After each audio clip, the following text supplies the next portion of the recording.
Wieczór, witam na konferencji prasowej po meczu 32. kolejki Polskiej Hokej Ligi. Spotkanie pomiędzy GKS-em Tychy a JPH GKS Jastrzębie zakończyło się zwycięstwem gospodarzy 4-1. Poproszę o pomeczowy komentarz. Najpierw trener gości, pan Robert Klawer. Tychy sú mocná družina. Je to ukázané na počiatku meču, kedy strelili 2 branky a s takou mocnou a osvedčenou družinou po 5 minútach 2-0 u nich na ich tafli sa hrá bardzo ťažko, ale dali sme si s tým rady, dali sme kontaktového góla v druhej tercii, sme mali niekoľko okazí, kde tam bola pustá brána, kde mohlo byť 2-2. Do tretej tercii sme išli s tým, že nebudeme dvojiť a naopak nejakú bránku strelíme a pokúsime sa aspoň zdobiť tu na punkt. Ale bohužiaľ náš mladý závodník nechal voľného hráča z Tychov, dali góly na 3-1 a dá sa povedať, že bolo spotkanie rozstrihnuté a už sa to dohrávalo. V závere to bolo nepotrebné, sa zrobilo denervovo a tu mám pretencie do Sergiu, že tak, jak chcem od závodníkov, aby hrali 60 minút, tak to isté chcem od Sergiu a myslím si, že je to jeho povinnosť. Keď je kara, je kara. Hokej sa hrá 60 minút a to isté hovorím, ako chceme od závodníkov. Boli tam veci, ktoré boli nepotrebné, ale šťastie, že sa nestala žiadna kontúzia. Gratulácia do drużyny Tychów.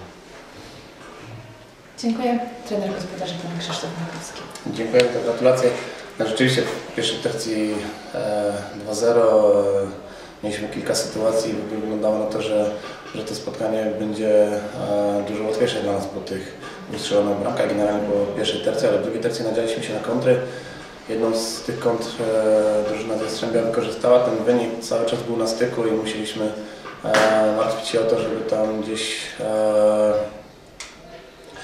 nie zostać skarconym i nie stracić bramki wyrównującej. Udało nam się strzelić na 3-1. Właściwie wtedy ten mecz się rozstrzygnął i czwarta bramka dopełniła formalności. Wygraliśmy, zdobyliśmy 3 punkty i to jest dla nas najważniejsze. Dziękuję. Nie było takiego wrażenia, że chcieli jak najmniejszym kosztem sił wygrać ten mecz? Może też trzeba też, że zagraliśmy się na 3 piątki, tak? Mamy troszeczkę problemu ze zdrowiem, nie wszyscy też, którzy grali, są na 100% gotowi, także mogło to tak rzeczywiście takie wrażenie sprawiać momentami. Ale bo ja nie do końca zrozumiałem o tych sędziach, że... Nie, že chceme tak, ako chceme od závodníkov, aby hrali do ostatnej minúty, to samé chceme od Sergiu. Vynik bol jasný, 4-1, meč sa dohrával a keď je kara v 57. minúte za stavu 4-1 alebo 1-1, tak je kara, tak tú karu treba trestať tak ako v prvej alebo ja neviem, v 5. minúte. A za stavu 1-1 alebo 4-1 to nemá značenie. Takže to isté, čo chceme od závodníkov, to isté chceme aj od Sergiu. On je na to, aby všetko bolo tak, ako má byť na tej tafli. On je ten, ktorý o tom deciduje, či tam bude požondok, či nie. Dziękuję. Rozumiem, że nie ma już więcej pytań trenerów. W takim razie dziękuję za udział w konferencji.